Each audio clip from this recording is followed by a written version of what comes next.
السلام علیکم ورحمۃ اللہ وبرکاتہ۔ اہلا وسہلا ومرحبا۔ یا ربنا دے ہم سب کو اہل القرآن و اہل التقوی و مغفرہ۔ نحمده ونصلي على رسوله الكريم اما بعد فاعوذ بالله السميع العليم من الشيطان الرجيم بسم الله الرحمن الرحيم رب اشرح لي صدري ويسر لي امري واحلل عقدة من لساني يفقهوا قولي واجعل لي وزيرا من أهلي ربنا زدنا علما اللهم فقهنا في الدين وعلمنا تأويل ربي يسر ولا تعسر وتمم بالخير اللهم اهدنا وسددنا اللهم اهد قلبي وسدد لساني واسلل سخيمة قلبي آمين ثم آمين یا رب العالمین۔ مستقل ثواب جاریہ بننے کے لیے چینل کو سبسکرائب، شیئر اور لائک ضرور کیجیے اور کامنٹ کر کے اپنی رائے کا اظہار بھی کیجیے۔ سورۃ النساء آیہ نمبر 69۔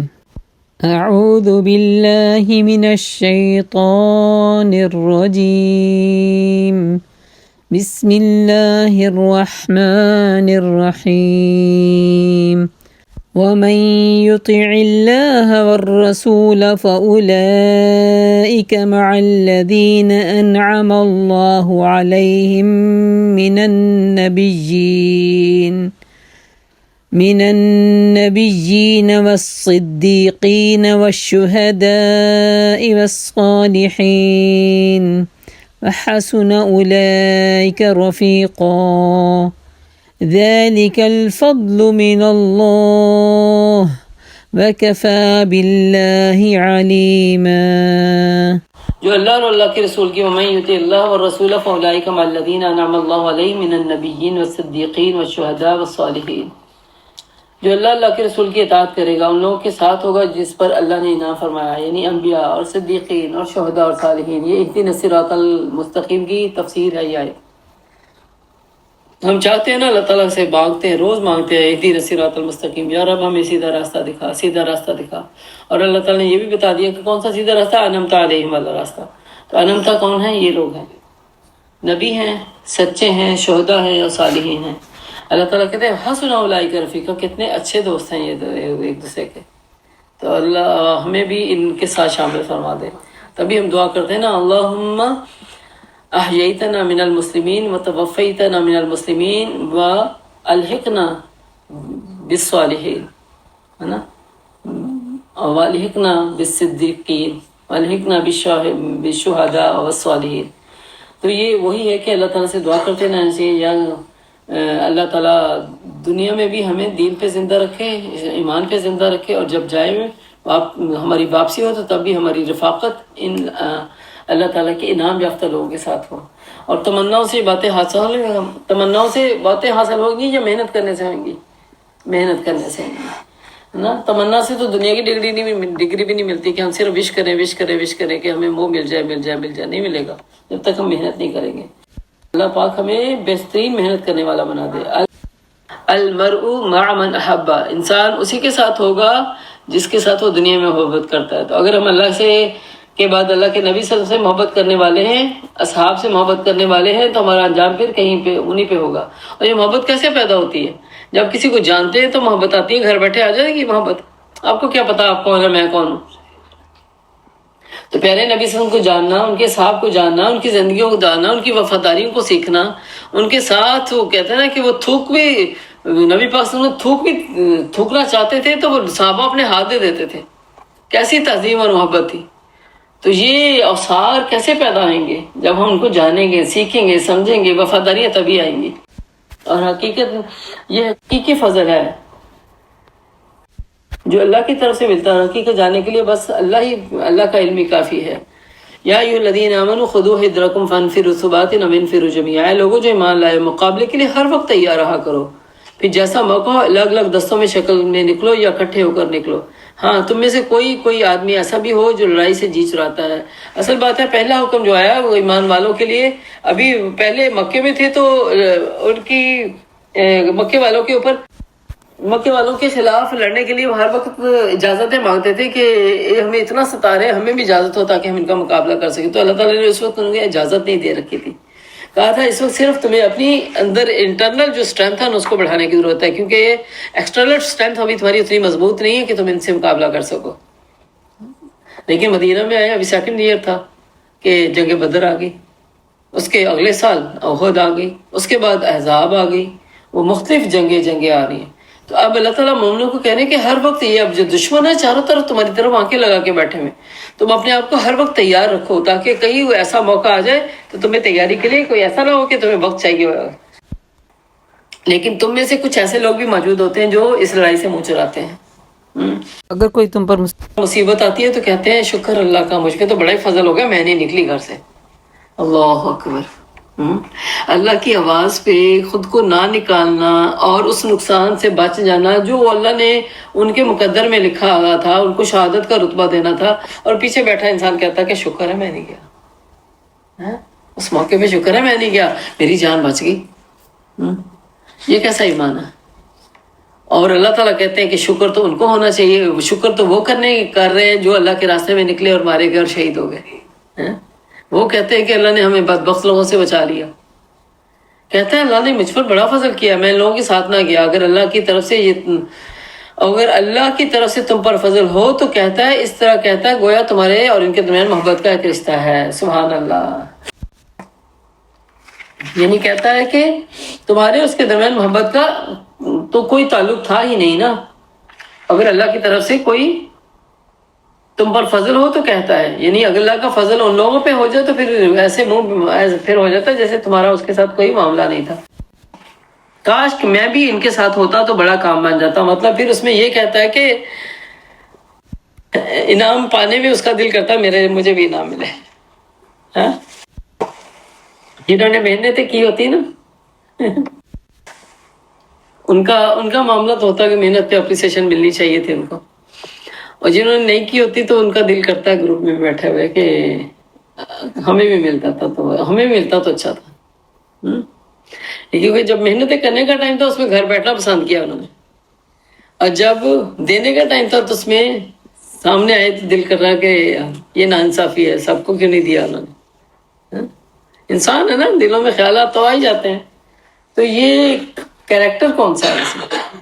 قرآن جو بتاتا ہے، کسی انسانوں پہ نہیں کہتے کریکٹر کون سا ہے جن کے دلوں میں نفاق آ جاتی ہے، جن کے دلوں میں نفاق آ جاتی ہے۔ جب محنت کا معاملہ ہوتا ہے، جب جہاد کا معاملہ ہوتا ہے تو کرنے کو کتراتے ہیں، اور جب اللہ کی طرف سے کوئی فضل ملنے کا معاملہ ہوتا ہے تو پھر ساتھ آ کے بیٹھتے ہیں تو کہتے ہیں ہمیں بھی ملنا چاہیے، کاش میں بھی ان کے ساتھ ہوتا تو بڑا کام بن جاتا۔ ایسے لوگوں کو معلوم ہو کہ اللہ کی راہ میں لڑنا چاہیے تو ان لوگوں کو جو آخرت کے بدلے میں دنیا کی زندگی کو فروخت کرتے ہیں، یعنی اللہ کے راستے میں لڑنے والے اللہ کو مخصوص خالص لوگ چاہیے۔ وہ جو کہتے ہیں نا کھٹے میٹھے خیالات رکھنے والے لوگ نہیں چاہیے، جو کہتے ہیں نا ادھر سے ادھر اور ادھر سے جن کی اپنی اسٹرینتھ جو مضبوط نہیں ہے، ان کے ایسے لوگوں کو نہیں چاہیے اللہ تعالیٰ ایسے لوگوں کو نہیں چاہتا۔ ایسے لوگوں کو چاہتا ہے جہاد کے لیے بھی جن کے اندر اسٹرینتھ ہوتی ہے، جن کے اندر اخلاص ہوتا ہے، جن کے اندر خوشی ہوتی ہے، جو دوسروں کو خوش کرنا بھی جانتے ہیں۔ اللہ کی راہ میں لڑنا چاہیے تھا ان لوگوں کو جو آخرت کے بدلے میں دنیا کی زندگی کو فروخت کر دیں۔ یہ کوالٹی ہے۔ آخرت پانی ہے تو دنیا بیچنی پڑے گی، دنیا بیچیں گے تو آخرت ملے گی۔ پھر جو اللہ کی راہ میں لڑے گا اور مارا جائے گا یا غالب رہے گا تو اسے ضرور ہم اجر عظیم عطا کریں گے۔ سبحان اللہ۔ آخر کیا وجہ کہ تم اللہ کی راہ میں اس بے بس مردوں اور عورتوں اور بچوں کی خاطر نہیں لڑتے جو کمزور پا کر دبا لیے گئے ہیں، اور فریاد کریں کہ خدایا ہم کو اس بستی سے نکال جس کے باشندے ظالم ہیں، ہم اپنی طرف سے ہمارا کوئی مددگار ہی بھیج دیں۔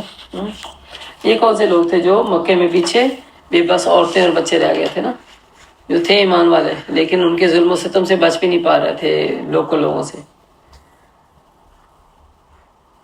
تو ان کی فریاد ہے۔ اور سم ٹائم ہوتا ہے کہ کوئی کسی بھی بستی کے کمزور طبقہ جو ہوتا ہے وہ پریشر والوں کے اندر انڈر آیا ہوتا ہے تو ان کی دہائیاں سننے والا کوئی نہیں ہوتا۔ جن لوگوں نے ایمان کا راستہ اختیار کیا وہ اللہ کی راہ میں لڑتے ہیں، اور جنہوں نے کفر کا راستہ اختیار کیا وہ طاغوت کی راہ میں لڑتے ہیں۔ کوششیں سب کی ہو رہی ہیں دنیا میں، کوئی بغیر کوشش کے نہیں جی رہا، یاد رکھیے۔ کوئی بغیر محنت کے بھی نہیں جی رہا، یاد رکھیے۔ ہر کوئی محنت کر رہا ہے، چاہے وہ اللہ کے راستے میں ہو، چاہے وہ دنیا کے راستے میں ہو، شیطان کے راستے میں ہو۔ سارے اپنے آپ کو تھکا رہے ہیں، لیکن اللہ کے راستے میں تھکنا بہت خوب تھکنا ہے۔ اللہ کے نبی صلی اللہ علیہ وسلم نے فرمایا اللہ کی راہ میں ایک صبح یا شام کو نکلنا دنیا اور ما فیہا، جو کچھ اس میں ہے اس سے بہتر ہے۔ اسی طرح ابو ہریرہ سے مروی ہے کہ آپ نے فرمایا جو شخص اس حال میں مرے کہ جس نے اللہ کی راہ میں جنگ کی کبھی تمنا ہی نہ کی، کبھی خیال تک نہیں گزرا، کبھی انتھک محنت کرنے کا کبھی خیال ہی نہیں آیا، تو وہ نفاق کی موت مرے گا۔ اللہ معافی، استغفر اللہ۔ اسی طرح آپ نے فرمایا اس ذات کی قسم جس کے قبضے میں میری جان ہے، میری خواہش ہے کہ میں اللہ کی راہ میں شہید کیا جاؤں، پھر زندہ کیا جاؤں، پھر شہید کیا جاؤں، پھر زندہ کیا جاؤں، پھر شہید کیا جاؤں۔ تو جن کے دلوں کو اللہ کی حب لگ جاتی ہے نا، تو اللہ کی راہ میں اپنی جانوں دینے کے لیے ان کو وہ معمولی چیز لگتی ہے۔ تو اللہ تعالیٰ یہ حب ہمارے اندر عطا فرمائے۔ اللہ کے راستے میں تھکنا، اللہ کے راستے میں اپنے آپ کو تھکانا، اپنے آپ کو کہتے ہیں نا ہر طرح سے چیزوں میں پیچھے رکھنا، اللہ کے راستے میں لگے ہوئے، فرصت نہیں مل رہی باقی چیزوں کو دیکھنے کے لیے، ایون اپنی جان کو دیکھنے کے لیے فرصت نہیں مل رہی، تو اللہ تعالیٰ ایسی محنتوں کو ضائع نہیں کرے گا، یاد رکھیے۔ تم نے ان لوگوں کو بھی دیکھا ہے جن سے کہا گیا تھا کہ اپنے ہاتھ روک کے رکھو اور نماز قائم کرو، زکوٰۃ دو، یہ جب کی بات ہے جو ابھی مکے کی حالات ہے، مکے کے حالات میں انہیں جنگ سے روکا گیا تھا اور کہا گیا تھا انٹرنل اسٹرینتھ بڑھائیں۔ بنی اسرائیل کو بھی روکا گیا تھا نا، جب وہ میدان تیم میں گئے تھے تو منسلوہ بھیجا گیا تھا ان کے پاس، اور منسلوہ بھیجنے کا مقصد کیا تھا کہ اللہ تعالیٰ ان کو اپنی دین کی اسٹرینتھ میں مضبوط دیکھنا چاہتا تھا، تاکہ اوپر کی فکریں ان سے ختم ہوں تو وہ اپنے انٹرنل جو روحانی طاقت ہے نا اس کو بڑھا سکے۔ تو روحانی طاقت جب بڑھتی ہے نا سبحان اللہ، تو اس کی ایکسٹرنل جو اسٹرینتھ ہے وہ بھی بڑھ جاتی ہے۔ روحانی طاقت اگر کمزور ہے تو آپ ایم ہی غلام بن جاتے ہیں کسی کے۔ تو ہم سب کو چاہیے کہ اپنی جو انٹرنل اسٹرینتھ ہے نا، جو نماز اور روزے اور تقویٰ سے حاصل ہوتی ہے، اس کو سب سے پہلے فوکس دینا چاہیے۔ اب جو انہیں لڑائی کا حکم دیا گیا تو ان میں سے ایک فریق کا حال یہ ہے کہ لوگوں سے ایسا ڈر رہے ہیں جیسا نعوذ باللہ اللہ سے ڈرتے ہیں، ڈرنا چاہیے، یا کچھ اس سے بھی بڑھ کر۔ اب یہ اس وقت کی بات ہو رہی ہے جب جنگ کا موقع آ گیا، اب جنگ کا حکم دے دیا گیا، وہی جو مدینہ کا پہلا دور ہے، جس میں ابھی پہلی جنگ بدر آئی، وہ تو اچانک سے ایسے پیدا ہو گئی تھی، اس کے بعد جنگ احد وہ اس وعدے کے اوپر پیدا ہوئی تھی جو للکار کے گئے تھے کہ اپنے نقصان کا بدلہ لینے آئیں گے ضرور۔ تو اب مسلمانوں کے اندر ایک خوف آ رہا تھا، اور یہ ایک تھوڑا سا نیچرل بات بھی ہوتی ہے کہ جو کچھ چیزیں پاورفل آپ کو نظر آتی ہوں تو ان کا دل میں خیال تو آتا ہے کہ یہ ہم سے زیادہ اسٹرینتھی ہیں، تو کیا بنے گا ہمارے پاس وہ فورس نہیں ہے، ابھی ہمارے پاس وہ طاقت نہیں ہے۔ کہتے ہیں خدایا یہ ہم پر لڑائی کا حکم کیوں لکھ دیا، یعنی ابھی ہمیں تھوڑا سا اپنی انٹرنل اسٹرینتھ کو بڑھانے کا تھوڑا سا موقع اور مل جاتا۔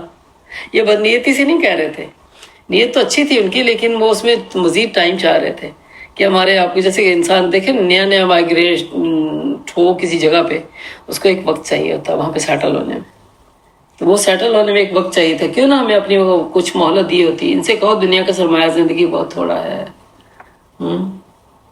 کل متاع دنیا قلیل۔ اللہ کے نبی صلی اللہ علیہ وسلم نے فرمایا آسمان اور زمین کے مطابق کس کو، اس کے گھراؤ کے مطابق کس کو دنیا دی جائے نا، جس قارون کو دی گئی تھی، اللہ کے مقابلے میں، آخرت کے مقابلے میں بالکل قطرہ ہے، چھوٹی چیز ہے۔ تو کبھی دنیا کے پیچھے اپنے آپ کو نہ لگائے، اللہ تعالیٰ اس سے ہمیں بچا کے رکھے۔ اور اصل مقصد کیا ہے، وَالْآخِرَةُ خَيْرٌ لِمَنِ اتَّقَىٰ، بہتر مقام تو آخرت کا گھر ہے، اور ان لوگوں کو نصیب ہوتا ہے جن کے دلوں میں تقویٰ ہوتا ہے۔ اور تم پر ظلم کا ایک شمع برابر بھی نہ کیا جائے گا، سبحان اللہ، کبھی ظلم فتیلہ یعنی تار برابر بھی کہتے ہیں، تار برابر بھی ظلم نہیں کیا جائے گا۔ رہی موت تو جہاں بھی تم ہو وہ بہرحال آ کے رہے گی، خواہ تم کیسی مضبوط عمارتوں میں کیوں نہ چھپے ہوئے ہو، اسرائیل تو وہاں پہنچ جائے گا جان لینے۔ اگر نہیں کوئی فائدہ پہنچتا تو کہتے ہیں یہ اللہ کی طرف سے ہے، اگر انہیں کوئی فائدہ پہنچتا ہے تو کہتے ہیں یہ اللہ کی طرف سے ہے، سبحان اللہ ہے۔ کوئی چیز فائدے میں ملتی ہے تو کہتے ہیں اللہ کی طرف سے، اگر کوئی نقصان پہنچتا ہے تو کہتے ہیں تمہاری بدولت ہے۔ شروع سے یہ آ رہا نا، انبیاء کو لوگ اسی طرح الزام دیتے ہیں، آپ کی نحوست کی وجہ سے سارے معاملات بگڑے ہمارے پاس، ہمارے پاس پہلے خیر ہی خیر تھا، آپ کے آنے کی وجہ سے یہ انتشار پیدا ہوا ہے، اب جو نقصان ہو رہا ہے اس کی ذمہ دار آپ ہی ہیں، وہ سب کچھ اللہ کی طرف سے ہے۔ آخر ان لوگوں کو کیا ہو گیا ہے کہ کوئی بات ان کی سمجھ میں نہیں آتی۔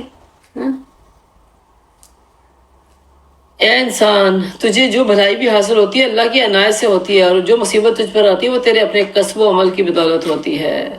آپ دیکھیں وہ اللہ تعالیٰ نے کیسے خوبصورت طریقے سے انہی کے اوپر ٹال دیا کہ تم اگر مصیبت کو دوسروں کا الزام دیتے ہو، وہ دوسرے کی وجہ سے نہیں آئی، تمہاری اپنی برائی کی وجہ سے آئی ہے۔ تو انسان جب اپنے اندر کو دیکھنے لگتا ہے نا تو اس کو اپنی برائیاں خود ہی نظر آنے لگتی ہیں، اور تبھی اصلاح کا موقع مل جاتا، تو پھر وہ ایسے الزام نہیں دیتا۔ لیکن جب وہ اپنے اندر کو نہیں دیکھتا نا تو پھر اسے الزام دیتا ہے فائدے والی چیز ہو تو میری مرضی تھی نا اس لیے اچھا ہو گیا، نقصان والی چیز ہو تو پھر وہ جو آپ کی مرضی سنی گئی تھی نا اس کا سارا وبال آپ پہ آ گیا. اور اپنی مرضی پہ نقصان آ جائے تو سی بھی نہیں کرتے پھر، ہے نا. اے محمد صلی اللہ علیہ وسلم ہم نے تم لوگوں کے لیے رسول، اے محمد صلی اللہ علیہ وسلم ہم نے تم کو لوگوں کے لیے رسول بنا کر بھیجا ہے، اس پر اللہ کی گواہی کافی ہے. جس نے رسول کی اطاعت کی اس نے دراصل اللہ کی اطاعت کی، اور جو منہ موڑ گیا بہرحال ہم نے تمہیں ان لوگوں پر پاسبان بنا کر تو نہیں بھیجا. اب یہ اللہ کے نبی کی کتنی اتھینٹسٹی والی یہ بات ہے کہ اللہ کے نبی اللہ کی طرف سے منسوب کیے گئے ہیں. وَيَقُولُونَ طَاعَةٌ فَإِذَا بَرَزُوا مِنْ عِنْدِكَ، وہ منہ پر کہتے ہیں کہ ہم اطیع فرمان ہیں، مگر جب تمہارے پاس سے نکلتے ہیں تو ان میں سے ایک گروہ تو راتوں کو جمع ہو کر تمہاری باتوں کے خلاف مشورہ کرتا ہے. یہ کون لوگ ہوتے ہیں؟ یہ وہ لوگ جن کے دلوں میں کھوٹ ہے، منافقت کی بیماری پڑی ہوئی ہے. یاد رکھیے یہ شورا کی یہ محفلیں ہوتی ہیں نا، یہ المجلس بالامانہ، اللہ کے نبی نے کہا کہ مجلس امانت ہوتی ہیں. اب شورا کی محفلیں ہیں، شورا سمجھتے ہیں نا مشورہ کرنے والی محفلیں جو قائم ہوتی ہیں اوپر کے. اب جیسے اس وقت ہم بیٹھے ہیں، ہماری ایک محفل ہے، اس میں اس سے ہٹ کے کوئی بات اب کرتی ہوں تو وہ ایک مشورے والی بات ہے. اب بجائے اس کے کہ اس میں ادھر ہی بیٹھے ہماری اصلاح ہو جاتی تو بہتر تھا، لیکن ادھر سے اٹھ کے باہر لوگوں میں جا کے بتا رہے کہ پتہ کیا مشورہ ہوا آج، آئندہ کی پلاننگ کیا ہے. تو یہ منافق لوگ ایسے کرتے ہیں، ایمان والا نہیں ایسے کرتا.